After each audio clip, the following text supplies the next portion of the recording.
College থেকে শিল্প কারখানা পরিদর্শন করতে গিয়ে বন্ধুদের সাথে এত মজা হবে কখনো ভাবতেও পারিনি। Hello guys, welcome back to my new blog. তো বন্ধুরা, আজ সকাল সকাল আমিও আমার বন্ধুরা বেরিয়ে পড়েছি এক নতুন অভিজ্ঞতার উদ্দেশ্যে। প্রথমেই আমরা সিথিমোড় বাস স্ট্যান্ডে এসে ট্রাফিক লাইন পার করে অনেক ঠেলাঠেলি করে বাসে উঠলাম।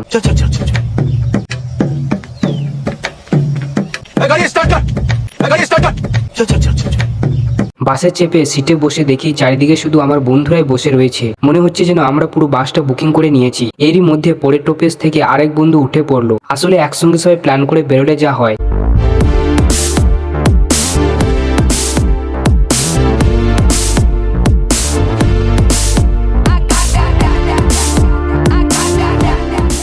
বাস ছেড়ে আমরা দক্ষিণেশ্বর পেরিয়ে গঙ্গা নদীর ওপর বালির ব্রিজ অতিক্রম করে পৌঁছালাম বালি বাস স্ট্যান্ড।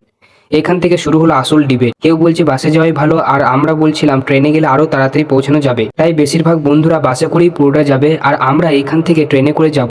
দেখাই যাক কার আগে পৌঁছায়। আমাদের গ্রুপটা ট্রেন ধরবে, তাই ব্রিজ থেকে নেমে স্টেশন যাওয়ার পথে আমরা সবাই গরম গরম পরোটা আর ঘুগনি দিয়ে আমাদের ব্রেকফাস্টটা করে নিচ্ছি।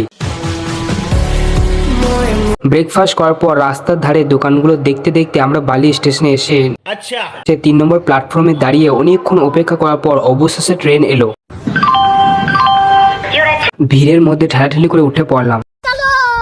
ফাঁকা সিট থাকা সত্ত্বেও আমরা মাত্র 2টি স্টেশন পরেই নেমে পড়বো, তাই গেটের কাছেই দাঁড়িয়ে আছি। বন্ধুদের সাথে হাসি মজার গল্প করতে করতে পৌঁছে গেলাম। তারপর ট্রেন থেকে নেমে অটো স্ট্যান্ডের দিকে হাঁটতে লাগলাম। এই দেখো, এটা হচ্ছে কর্ণনগর স্টেশন। তারপর স্টেশন থেকে বেরিয়ে যাওয়ার পথে মানুষের এত ভিড় যে আমি এগিয়ে যেতেই পারছি না। তবুও ভিড়ের মধ্যে ঠেলাঠেলি করে অনেক কষ্ট করে ওখান থেকে বেরিয়ে ডাইরেক্ট চেপে পড়লাম গাড়িতে। এখান থেকে আমরা পৌঁছে যাব আমাদের মূল গন্তব্যস্থানে। তো বন্ধুরা, আজকের ব্লগটা অনেকটাই লং হয়ে যাচ্ছে, তাই এখানে পার্ট 1 শেষ করে পরের ভিডিওতে পুরো ভিজিটটা দেখানোর চেষ্টা করব। Bye guys.